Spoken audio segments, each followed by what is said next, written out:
Oui, merci. Alors merci pour cette invitation.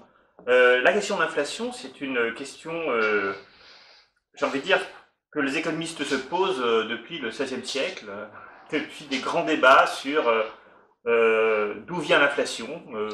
Et à l'époque, au XVIe siècle, eh bien, les économistes étaient opposés entre deux visions de l'inflation. Une vision qui disait que c'est l'or qui perd de la valeur, parce qu'il y a trop d'or, et puis une autre vision qui disait mais non, c'est l'origine, c'est le fait qu'on manipule le cours de la monnaie. Et en fait, aujourd'hui, on est toujours dans ces genres dans ces débats. Quand on essaie de comprendre pourquoi il y a de l'inflation, ben, il y a deux grandes théories économiques qui s'affrontent. La première, c'est la théorie dite quantitative de la monnaie, c'est-à-dire qui dit que l'inflation, c'est un phénomène monétaire. C'est parce qu'on imprime trop de monnaie, hein, alors imprime entre guillemets, parce qu'aujourd'hui l'essentiel de la monnaie n'est pas imprimée, hein, c'est une monnaie virtuelle, une monnaie scripturale. Et en fait, beaucoup de gens aujourd'hui, en particulier à gauche, euh, disent que c'est les politiques de la banque centrale, des banques centrales dans le monde, notamment les politiques dites de quantitative easing, c'est-à-dire d'assouplissement quantitatif, qui seraient à l'origine de l'inflation. Et plus généralement, on accuse les bas taux d'intérêt depuis la crise de 2008 d'être à l'origine de l'inflation. Pourquoi? Parce que les taux d'intérêt bas favorisent la création monétaire.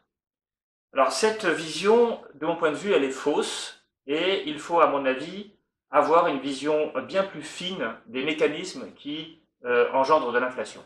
Pourquoi cette vision est fausse? Eh bien, parce qu'en fait, on mène des politiques de quantitative easing, d'assouplissement quantitatif, donc de baisse des taux d'intérêt depuis 2008.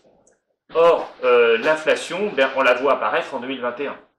Et dire qu'une politique menée en 2008 a dit que 13 ans plus tard, c'est un peu absurde.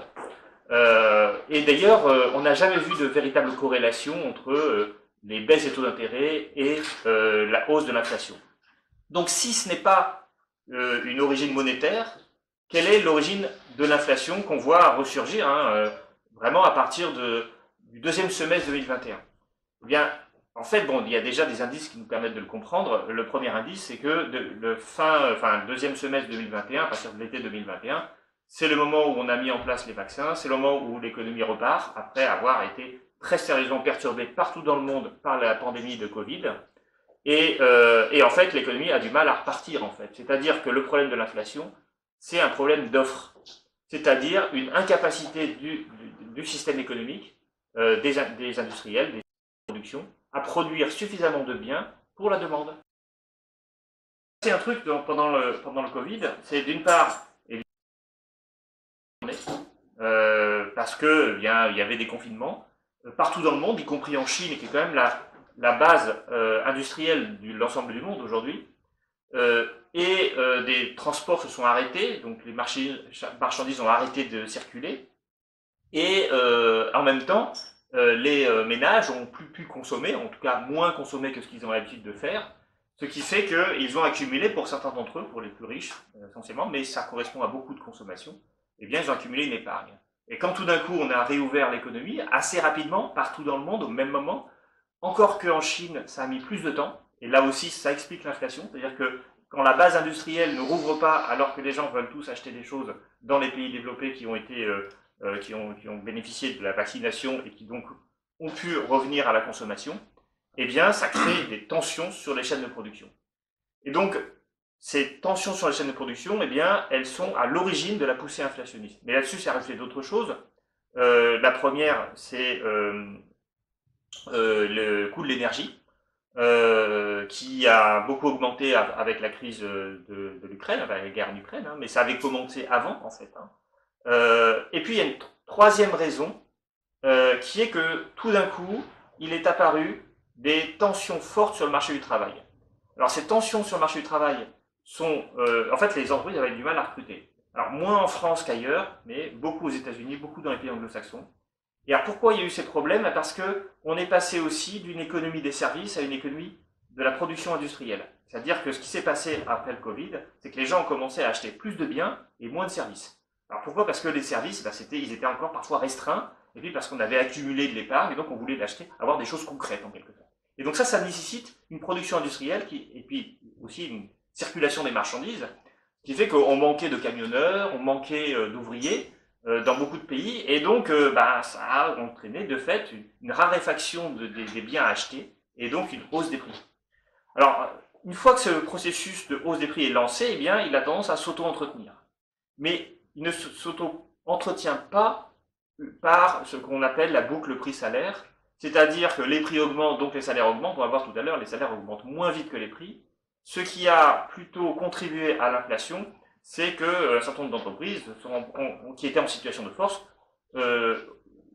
ont été amenées à augmenter les prix davantage que les coûts de production. Donc il y a eu des surprofits qui ont de fait contribué à l'inflation. Et d'ailleurs, le Fonds monétaire international reconnaît lui-même que les profits, la hausse des profits, a contribué à l'inflation. Il y a une étude récente qui vient d'en parler. Alors, cette question de l'inflation, elle ajoute aussi une dimension internationale. Parce que l'inflation n'augmente pas dans tous les pays de la même façon. Et certains pays produisent des produits qui voient leur prix augmenter, d'autres produisent des produits qui ne voient pas leur prix augmenter. Alors quand on regarde ce qui a beaucoup augmenté, c'est l'énergie, et donc ça a favorisé les pays pétroliers. Et un pays comme la France, qui en plus a eu une crise de la production d'électricité, évidemment au même moment, enfin au même moment, s'est retrouvé à devoir importer des produits très chers, de l'énergie très chère. Alors l'électricité, dans le cadre du marché européen de l'électricité, mais le pétrole, bien sûr aussi, qui avait beaucoup, et le gaz, qui ont beaucoup augmenté. Et donc, quand on réfléchit à l'échelle du monde, il y a aussi des redistributions de richesses entre pays qui peuvent vendre plus cher leur production, des pays producteurs d'énergie, certains pays producteurs de matières premières, certains pays producteurs de biens industriels dont les prix ont beaucoup augmenté, et puis d'autres, moins industrialisés, comme la France par exemple, qui importent l'essentiel de leur énergie, qui a connu une crise de l'électricité et qui là perd en pouvoir d'achat global du fait de ces importations de produits plus coûteux. Alors ça c'est un peu un paysage des origines de l'inflation, et on voit bien dans ce paysage que c'est pas parce que on a entre guillemets fait jouer la planche à billets qu'il y a de l'inflation en fait. C'est beaucoup plus concret, c'est vraiment une réorganisation de l'offre après la pandémie de Covid dans un contexte de guerre en Ukraine qui a entraîné une hausse des prix de l'énergie. Mais je voudrais aussi qu'on revienne sur une autre question, parce que pour comprendre la spécificité de l'époque actuelle, il faut aussi ne pas oublier que si tout d'un coup les gens sont surpris, et d'ailleurs les prévisions d'inflation des banques centrales et des organismes de prévisionnistes partout dans le monde se sont beaucoup trompés. Encore en décembre 2021, on disait l'inflation est transitoire. Alors avec derrière le mécanisme que j'ai donné, c'est-à-dire que tout le monde voyait bien que l'inflation avait été le produit d'un choc d'offres dans une période tout à fait particulière qui est la reprise post-Covid, et donc forcément on disait c'est transitoire, ça va bientôt se calmer tout seul. Et en fait ça s'est pas calmé tout seul, ça a duré et ça dure encore. L'inflation baisse aujourd'hui fortement aux États-Unis, faiblement en Europe, mais on ne peut pas dire qu'on soit revenu à des niveaux inférieurs à 2% d'inflation. Et la question qu'il faudrait se poser, c'est peut-être pas de savoir pourquoi la situation actuelle est exceptionnelle, mais plutôt de se poser la question de savoir pourquoi il y a eu si peu d'inflation pendant 25 ans, 30 ans, entre la fin des années 80 et on va dire le début des années 2020. 40 ans du coup, en fait, ça fait un peu plus de 30 ans. Parce que, en fait, l'inflation, si on se reporte aux 30 Glorieuses, aux années 50 et 60, elle était bien à 4-5% en fait. Et c'était des périodes de très forte croissance. Pourquoi tout d'un coup l'inflation est passée en dessous de 2 partout dans les pays développés en particulier? Parce que tous les pays n'ont pas d'ailleurs vu une inflation faible. Eh bien parce que l'économie, à partir des années 80, s'est considérablement transformée. Et elle s'est transformée par l'intermédiaire de trois phénomènes. Le premier, c'est la mondialisation, qui a entraîné des délocalisations dans des pays à bas coût de main-d'œuvre. Et ça contribue très fortement, parce que c'est structurel, à une très faible inflation. En gros, les pays occidentaux qui payaient cher leurs ouvriers dans leur pays, eh bien, se mettent à délocaliser leur production. Donc on a l'apparition aussi d'un chômage de masse. Le chômage de masse, eh bien, il conduit à faire perdre des rapports de force au sein entre le salaire et entre les salariés et le capital. Et donc il contribue à tasser les salaires. Donc le chômage de masse est une conséquence de la mondialisation. Mais la mondialisation elle-même contribue à faire baisser les prix parce qu'on va produire beaucoup moins cher dans d'autres pays. Et la baisse des coûts de transport et la baisse des coûts de production parce qu'on va délocaliser la production, eh bien, elle contribue à avoir un régime d'inflation très faible. Par ailleurs, l'inflation elle-même diminue à cause de ces mêmes choses, c'est-à-dire, la croissance elle-même diminue parce qu'on va se désindustrialiser, donc on va perdre en potentiel de croissance, et quand on a une croissance faible, eh bien là aussi, en général, il y a une inflation faible, ça fait partie des règles. Donc en fait, la question en fait, devrait être de se demander pourquoi l'inflation a été si faible pendant 30 ans, plutôt que se demander pourquoi elle est forte aujourd'hui. Parce qu'en fait, 4-5% d'inflation, c'est pas une forte inflation. C'est une forte inflation par rapport aux années déflationnistes qu'on avait connues, mais qui en fait étaient des années assez spécifiques. Du coup, ça nous permet de se poser la question de savoir, est-ce que cette inflation va vraiment perdurer, ou est-ce qu'on va revenir à la période des années 2000, des années 90-2000, une période d'inflation faible. Alors, moi, je pense que l'inflation va durer. C'est-à-dire, non pas une inflation à 10-15% comme on a connu dans certains pays, pas en France. En France, on n'est pas monté au-dessus de 6-7%, mais en Allemagne, dans les pays de l'Est, on était à une inflation à 14-15%. Donc, on n'a pas tous été égaux au niveau de l'inflation. Mais par contre, l'idée sur laquelle on va revenir à une inflation inférieure à 2%, moi, je crois qu'il faut l'abandonner. Je ne pense pas, alors je peux me tromper, je suis un économiste, vous savez, on se trompe souvent, mais bon, il faut prendre un peu des risques, on est là entre nous, entre soi. Je pense, moi, que l'inflation va durer, c'est-à-dire, je pense qu'il va y avoir structurellement une inflation comprise entre 2 et 5% dans les 10-15 prochaines années. Et c'est pas un drame, c'est l'inflation des 30 glorieuses, en fait. Donc une inflation de 3 à 4%, c'est tout à fait gérable dans une société civilisée. Alors pourquoi je pense que l'inflation va perdurer? Eh bien parce que il y a deux phénomènes qui vont renchérir les coûts de production. Parce qu'en fait, l'inflation, à l'origine, c'est d'avoir un problème de coût de production. Le premier, c'est que la mondialisation, c'est un peu terminé, en fait. C'est-à-dire les capacités qu'on a de délocaliser tout un ensemble de production, ça marche beaucoup moins bien. D'abord, les salaires en Chine, ils augmentent, en Inde, ils augmentent. Et puis, il y a aussi une baisse de la mondialisation, une hausse de la souveraineté économique d'un certain nombre de pays. On voit bien aux États-Unis que les accords de libre-échange, c'est terminé, même on a des politiques protectionnistes. En Europe, c'est pas complètement terminé, mais en fait, on essaye aussi de rapatrier un certain nombre de productions sur le sol européen.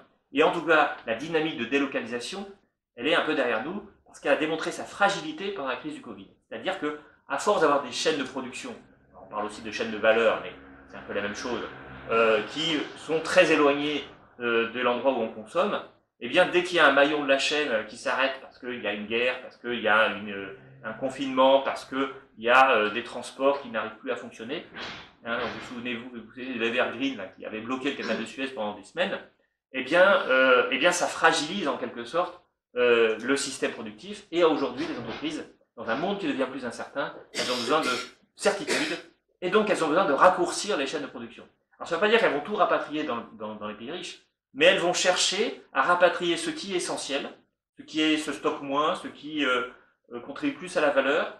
Elle va chercher à limiter le nombre, la taille de la chaîne, c'est-à-dire délocaliser non pas dans 50 pays avec chacun qui va produire un tout petit morceau, mais plutôt dans moins de pays. Et puis de fait, le potentiel de gain des délocalisations s'affaiblit au fur et à mesure que les salaires se rattrapent. C'est-à-dire que les écarts salariaux aujourd'hui en Europe sont plus importants quasiment qu'entre l'Europe et la Chine. Et les pays qui restent à très faible coût ne sont pas des pays qui ont l'infrastructure industrielle qui permettrait de délocaliser. Je pense par exemple à l'Afrique. Alors, en plus, en Afrique, il y a des problèmes d'instabilité politique qui font que les industriels n'ont pas très envie de délocaliser là-bas. Alors, deuxième raison, pardon, j'avais dit deux, mais en fait, il y en a trois. Deuxième raison, la raréfaction des ressources naturelles et énergétiques en particulier. Bon, moi, je ne sais pas si on est arrivé au pic pétrolier, certains le disent, mais ce qui est sûr, c'est qu'au bout d'un moment, on ne pourra plus produire toujours plus de pétrole. Il faut bien comprendre qu'à fur et à mesure que les pays se développent, eh bien, ils consomment du pétrole. Au fur et à mesure que les classes moyennes, et aujourd'hui, en Chine, en Inde, beaucoup de gens qui commencent à acquérir le niveau de vie de pouvoir s'acheter des voitures, eh bien, ça fait une consommation accrue de pétrole, et même si on passe à l'électrique en Europe, on le fait quand même assez lentement. La demande de pétrole va donc continuer d'augmenter, et l'offre de pétrole, elle risque de ne pas pouvoir augmenter. Donc, moi, je pense, alors, encore une fois, je peux me tromper, mais que les prix du pétrole vont rester élevés. Et donc ça, évidemment, et globalement, les coûts de l'énergie. Et ça, globalement, ça va peser sur les coûts de production. De la même façon, les ressources naturelles, le potentiel, comment dire, le rendement des mines, en fait, ne peut pas croître à l'infini. Par ailleurs, les mines ont elles aussi besoin d'énergie, de beaucoup d'énergie. Il y a énormément d'énergie quand on veut miner du cuivre ou n'importe quoi, ou des terres rares. Et donc le problème, c'est si les coûts de l'énergie augmentent, toutes les matières premières, elles aussi augmentent. Donc, premier problème, on ne peut plus délocaliser comme avant, on peut dire. Deuxième problème, les coûts de l'énergie et des matières premières augmentent. Il y a un troisième problème dont personne ne parle, qui à mon avis est le problème fondamental, c'est la baisse de la population active dans tout un ensemble de pays. Et notamment tous les pays qui produisent aujourd'hui l'essentiel des biens industriels. Alors, qui sont les pays qui produisent l'essentiel des biens industriels dans le monde? L'Amérique du Nord, l'Europe, l'Asie de l'Est, Inde, Chine, et puis Japon. Eh bien, dans tous ces pays, et en particulier en Chine, la population active va baisser. Et en fait, on a aujourd'hui toutes les usines qui sont dans le monde, qui sont concentrées en Asie de l'Est, en Europe et en Amérique du Nord, une grande partie des usines. Et la main-d'œuvre disponible pour travailler dans ces usines baisse. Elle baisse structurellement. Et la demande de biens industriels, elle ne va pas baisser, parce que la population mondiale, elle, augmente. Et donc, là, alors, c'est quelque part une bonne nouvelle, c'est-à-dire que les salariés vont peut-être avoir des rapports de force favorables, le chômage va sans doute baisser, et on voit, il baisse. Alors les gens se disent, mais pourquoi il baisse le chômage en France? Pourquoi il baisse dans tous les pays aujourd'hui? Parce qu'il y a une tendance de fond qui est que la population active diminue. Par ailleurs, bien sûr, l'immigration va peut-être aussi permettre de compenser en grande partie cette baisse de la population active, mais l'immigration, là aussi, elle ne peut pas être infinie, et puis elle pose aussi d'autres problèmes. On voit bien l'acceptabilité des sociétés elles-mêmes. Voilà, donc ce vaste panorama pour vous expliquer pourquoi il y a de l'inflation aujourd'hui, et pourquoi cette inflation, finalement, c'est un retour à la normale, et pourquoi, sans doute, cette inflation va durer. Et maintenant, je voudrais revenir très brièvement sur les mesures qui sont prises pour lutter contre l'inflation et celles qu'il faut défendre. Alors aujourd'hui, les mesures qui sont prises pour lutter contre l'inflation, eh bien, c'est essentiellement des mesures monétaires, hausses des taux d'intérêt des banques centrales. Alors, qu'est-ce que ça veut dire comment ça peut lutter contre l'inflation, les hausses des taux d'intérêt? C'est ce que les gens parfois se posent légitimement comme question, parce que eux, ils voient la hausse de leur coût pour emprunter des biens immobiliers, pour acheter des biens immobiliers. L'emprunt, la hausse des taux d'intérêt, c'est la hausse à la fois du coût de l'État lorsqu'il emprunte, c'est la hausse pour les ménages lorsqu'ils veulent acheter leurs biens immobiliers, on va en parler tout à l'heure. Et donc, on peut se poser la question, d'accord, pourquoi est-ce que ça va lutter contre l'inflation? Alors, la théorie qui explique cela, c'est de dire que en restreignant, en augmentant les taux d'intérêt, on va restreindre le crédit bancaire essentiellement, et en restreignant le crédit, on diminue la demande. Et comme on diminue la demande et que l'inflation considère que c'est un rapport offre-demande, eh bien, on limite donc la demande, donc on va avoir une forme de surproduction qui va tendre à faire baisser les prix. Alors, en fait, derrière cette histoire aussi d'augmenter les taux d'intérêt, il y a aussi l'idée de la théorie dont j'ai dit qu'elle était fausse, la théorie quantitative de la monnaie, puisqu'on dit aussi qu'en augmentant les taux d'intérêt, en restreignant le crédit, eh bien, on diminue la création monétaire, et donc, selon la théorie quantitative de la monnaie, on va diminuer l'inflation. Alors, évidemment, le problème de ces hausses de taux, c'est qu'elles impactent les emprunteurs. Les emprunteurs, c'est-à-dire les pouvoirs publics, l'État, qui lui doit emprunter plus cher. On voit Bruno Le Maire expliquer qu'à cause de ça, il va falloir faire 10 milliards d'économies. Ça pose aussi le problème aux entreprises quand même, parce qu'il faut aussi en parler, aux ménages bien sûr, mais aussi aux entreprises qui ont besoin de financer leurs investissements, notamment dans le cadre de la transition écologique. Et financer de l'investissement, ça veut dire emprunter. Si l'emprunt est plus cher, on va avoir moins de choses à financer. Et puis en fait, le problème aussi de ces politiques monétaires, c'est que, on l'a dit tout à l'heure, elles ne résolvent pas le fond du problème, puisque l'inflation n'est pas d'origine monétaire. Donc on peut se poser la question de la pertinence, de la légitimité de ces politiques de hausse de taux. Alors il y a beaucoup d'économistes de gauche qui disent ces hausses de taux servent à rien, il faut les arrêter, Et ils n'ont pas complètement tort, mais je voudrais quand même souligner un point qu'on ne dit pas assez, c'est que ces hausses de taux sont en fait très faibles. Aujourd'hui, les taux d'intérêt, la Banque Centrale Européenne, c'est 3,5, 3,75%, je ne sais plus, je n'ai pas vérifié avant de venir, excusez-moi, j'aurais dû le faire. Là, niveau d'inflation à plus de 5%. Donc ça veut dire qu'en fait, les taux d'intérêt restent inférieurs à l'inflation, c'est les taux d'intérêt à court terme. Donc, on ne peut pas dire qu'on vit vraiment dans une politique monétaire extrêmement restrictive. Par ailleurs, j'ai dit tout à l'heure que la hausse des taux va augmenter le coût de l'emprunt pour l'État. Mais ce qu'il faut dire aussi, c'est que l'inflation, c'est la hausse des recettes publiques. Et que si on fait le bilan, en fait, la hausse de l'inflation étant plus élevée que la hausse des taux, eh bien, l'État gagne de l'argent avec l'inflation. Surtout s'il augmente le salaire plus faiblement que la hausse des prix. Or, c'est évidemment ce qu'il fait. Qu'on faire les 1,5% de hausse du point d'indice, alors que l'inflation, elle est à plus de 5%. C'est absolument un scandale. Bon, bien sûr, les syndicats se sont plaints, ils ont raison, mais on devrait aussi entendre plus la gauche là-dessus. De la même façon, les entreprises, elles voient leur coût d'emprunt augmenter, mais il faut voir que l'inflation, c'est la hausse des prix, donc la hausse des revenus des entreprises. Et donc, quand vous avez des taux d'intérêt à 4-5%, mettons, et une inflation à 5%, finalement, votre situation financière n'est pas meilleure, n'est pas plus mauvaise que si vous aviez une inflation à 0 et un taux d'intérêt à 0. Il faut toujours raisonner comme ça. Alors bien sûr, l'un des enjeux, c'est est-ce que l'inflation va rester à 5%. Si l'inflation reste à un niveau élevé, les entreprises, elles ont intérêt à emprunter, les taux d'intérêt ne sont pas très élevés. Si l'inflation diminue, et qu'on a emprunté cher, alors là, la question se pose différemment. Donc là, la question qui se pose pour les entreprises dans les décisions d'investissement, c'est pas tellement de savoir si les taux d'intérêt sont très élevés, c'est plutôt de savoir si elles vont pouvoir continuer d'augmenter leur prix ou non. Et là, la question de quelle va être l'inflation dans 5 ou 10 ans, elle se pose. Alors moi, je vous ai donné mon pronostic, mais c'est pas dit que les entreprises le partagent, et dans ce cas-là, elles vont pas emprunter. Alors du coup, qu'est-ce qu'il faudrait faire? On voit bien que les politiques monétaires, du coup, ne sont pas vraiment utiles pour lutter contre l'inflation, parce que l'inflation n'est pas d'origine monétaire, mais en réalité, ces politiques monétaires, pour moi, elles ne sont pas vraiment d'austérité. Tant qu'elles restent à un niveau proche ou inférieur de l'inflation réelle, de mon point de vue, c'est pas trop un problème. Ce qui serait un problème, c'est si on avait, comme on l'a fait à une époque, des taux d'intérêt qui seraient 2 fois supérieurs à l'inflation. C'est ce qui s'est passé en 79-80, quand il y a eu la politique Volcker aux États-Unis, sous Carter. L'inflation aux États-Unis était à 10%, et Volcker, donc le président de la Réserve fédérale, a augmenté les taux d'intérêt à 20%. Ça, c'est une politique d'austérité. Aujourd'hui, on a une inflation à 6-7, et puis on a les taux d'intérêt à 5 aux États-Unis. Bon, du coup, il n'y a pas de problème, il n'y a pas d'austérité au sens strict. Je ne dis pas que la hausse des taux d'intérêt n'a pas d'effet sur les investissements, sur l'emprunt, mais il faut mesurer les choses, c'est-à-dire que on ne peut pas parler de politique d'austérité monétaire aujourd'hui.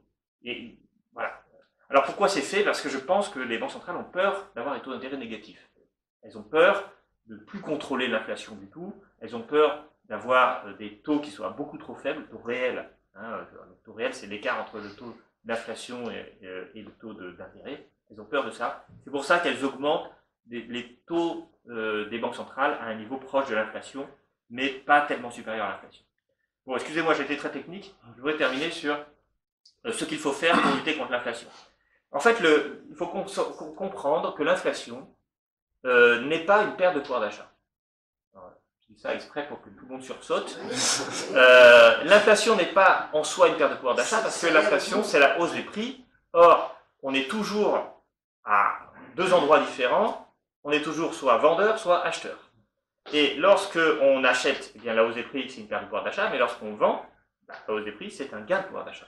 Et on vend tous, puisqu'on vend notre travail. Et donc, le travail, le salaire, c'est aussi un prix. Donc, la question, dans une économie comme la France, si on raisonne en économie fermée, c'est-à-dire si on supprime les effets, comme je l'ai dit tout à l'heure, de répartition entre pays, parce que j'ai dit l'inflation n'est pas la même pour les pays, il y en a qui gagnent et d'autres qui perdent. Imaginons à l'échelle du monde, ou à l'échelle d'un pays, une économie fermée, sans s'intéresser aux importations, aux exportations, eh bien, si vous augmentez tous les prix de même niveau, de 5% par exemple, ou de 10%, de 20%, ça ne change absolument pas les pouvoirs d'achat des gens. Ce qui pose problème, en fait, avec l'inflation, ce n'est pas l'inflation en elle-même, c'est le fait que les prix n'augmentent pas tous de la même façon. C'est ça le fond du problème. Quand on voit que les fonctionnaires ils bénéficient d'1,5% de hausse de leur salaire et que l'inflation elle est à 6 ou à 7, eh bien forcément, ils perdent en pouvoir d'achat. Et donc, il faut comprendre que s'il y a des gens qui perdent, alors que le gâteau global n'a pas diminué, c'est qu'il y a des gens qui gagnent. Et le cœur du problème, il est que l'inflation, il y en a beaucoup qui profitent. Alors, je vous ai imprimé un petit graphique. Malheureusement, je ne sais pas si on peut le voir, donc je ne sais pas, je vais le montrer à cette caméra-là. C'est un graphique qui montre l'évolution du taux de marge des entreprises. Et vous voyez, il y a un énorme pic ici, c'est en 2021, le moment du début de l'inflation. Cet énorme pic, eh bien, il montre quoi? Il montre eh bien, le boost qu'a été pour les entreprises l'apparition de l'inflation. Et alors, qu'est-ce qui s'est passé à ce moment-là? Eh bien, il s'est passé que les salaires n'ont pas augmenté en 2021, que les revenus des entreprises ont beaucoup augmenté, et elles n'ont pas répercuté ça sur les salaires, et donc forcément, eh bien, il y a une très forte hausse du taux de marge des entreprises. Et en fait, alors après, ça rebaisse, parce que du coup, les salaires, ils réaugmentent. C'est-à-dire qu'en 2022, il y a des hausses salariales qui arrivent, mais a posteriori. Donc on voit bien que c'est plutôt une inflation qui est produit du fait que certaines entreprises parviennent à augmenter leurs marges, mais on voit aussi que après, il y a des revendications salariales. Après, la dernière question qu'il faut se poser, c'est est-ce que parmi les salariés, est-ce que parmi les entreprises, il n'y en a pas quelques-unes qui voient leurs revenus finalement augmenter moins vite que l'inflation, et donc là, il faut aller voir un peu plus parce que les entreprises ne sont pas à égalité dans le rapport de force. Il y a des donneurs d'ordre et des sous-traitants. Et aujourd'hui, le problème, c'est que ceux qui sont en situation quasiment monopolistique, c'est-à-dire, ils peuvent augmenter leur prix, ils n'ont aucun souci avec ça. Quand ils voient leur coût de production augmenter, eh bien, ils augmentent leur prix, ils augmentent parfois leur prix plus que leur coût de production. Et quand on est sous-traitant, et que finalement, on n'a quasiment aucune marge de manœuvre, parce que, par exemple, on est un producteur agricole, et on a face à soi des transformateurs et des distributeurs qui fonctionnent en centrale d'achat et qui disent, écoutez, voilà, si vous voulez pas me vendre votre lait à ce prix-là, j'en ai 10 derrière qui attendent. Eh bien, forcément, eux, eh bien, ils vont pas avoir la hausse des prix qu'ils méritent.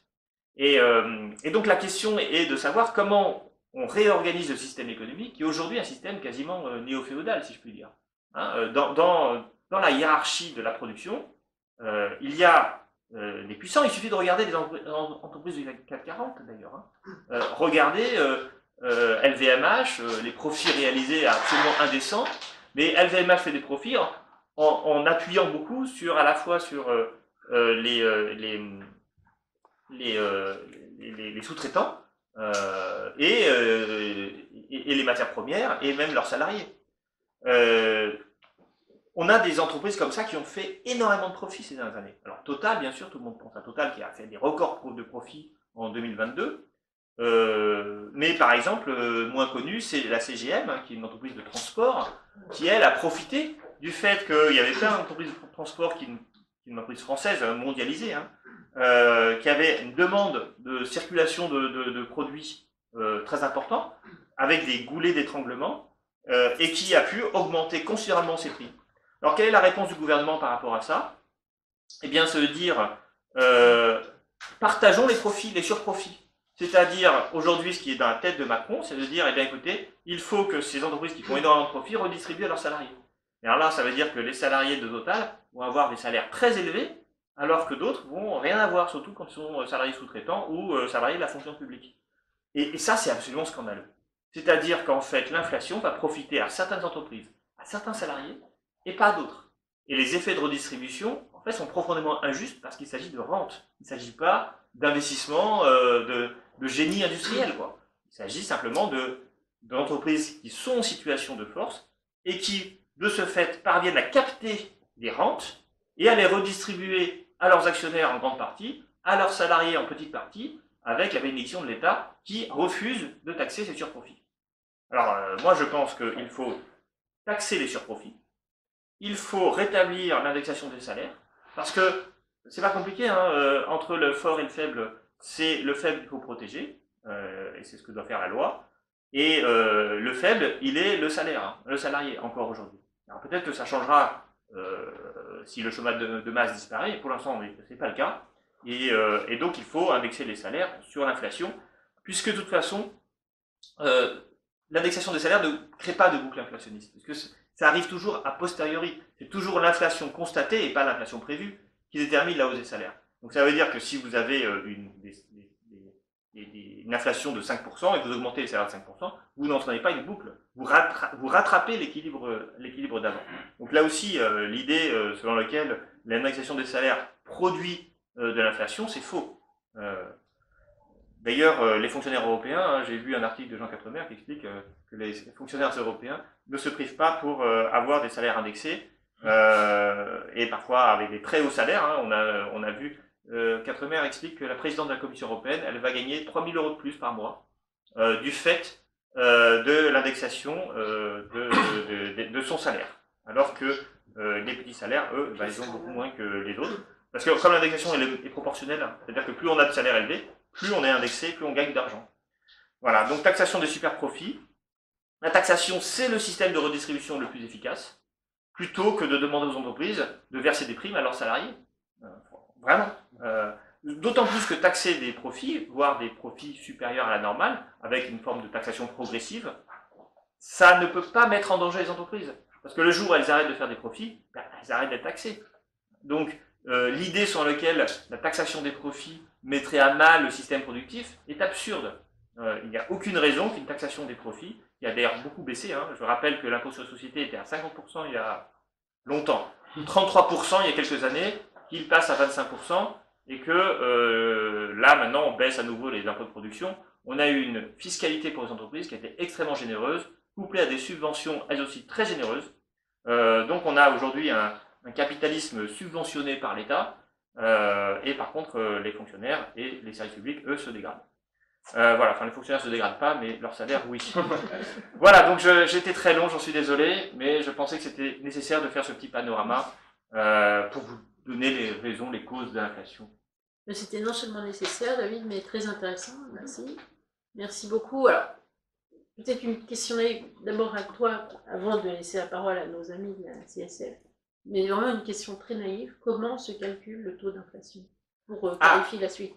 Ça, oui, j'aurais pu commencer par là, mais c'est l'indice des prix à la consommation, IPC. Alors, il y a différentes façons de voir l'inflation. L'inflation officielle, c'est l'indice des prix à la consommation. Ça veut dire qu'il n'y a pas tous les prix dedans. Il n'y a pas tous les prix parce qu'il y a des prix qui ne sont pas des prix de biens de consommation. Par exemple, les prix de transfert entre entreprises, par exemple, ce n'est pas des biens de consommation. Rarement vous achetez de l'acier, quoi, ou du pétrole brut. Donc, le pétrole brut ne fait pas partie de l'inflation. Par contre, le pétrole à la pompe, oui. Comment l'INSEE fait-elle pour connaître les prix à la consommation? Eh bien, elle a des agents, ils vont dans les magasins et qui notent les prix. Voilà, alors ça, c'est très important. Ça veut dire aussi qu'il y a deux systèmes pour l'INSEE. Il y a l'IPC, donc l'indice des prix à la consommation, qui vraiment concerne les ménages. Et puis, il y a le déflateur, qui va supprimer l'effet de l'inflation, et là, qui va prendre en compte tous les prix, y compris les prix qui ne sont pas dans l'IPC. Voilà, mais globalement, le déflateur et l'IPC, c'est un peu la même chose. Hein. Donc, moi, je parle d'inflation, enfin, en général, en économie, on prend l'IPC, puis on ne va pas s'occuper d'autre chose. Dernier élément, l'IPC, l'indice des prix de la consommation, il mesure la consommation moyenne des Français. Or, on ne consomme pas tous la même chose. Il y a des Français qui sont plus sensibles à l'inflation, parce que certains de prix qu'ils achètent augmentent plus. Par exemple, il y a des Français qui ont moins d'argent et qui donc consomment plus de produits alimentaires.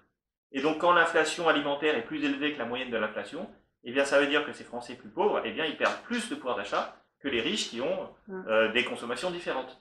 Et ça veut dire que l'inflation étant une moyenne, elle peut aussi toucher différemment selon les habitudes de consommation.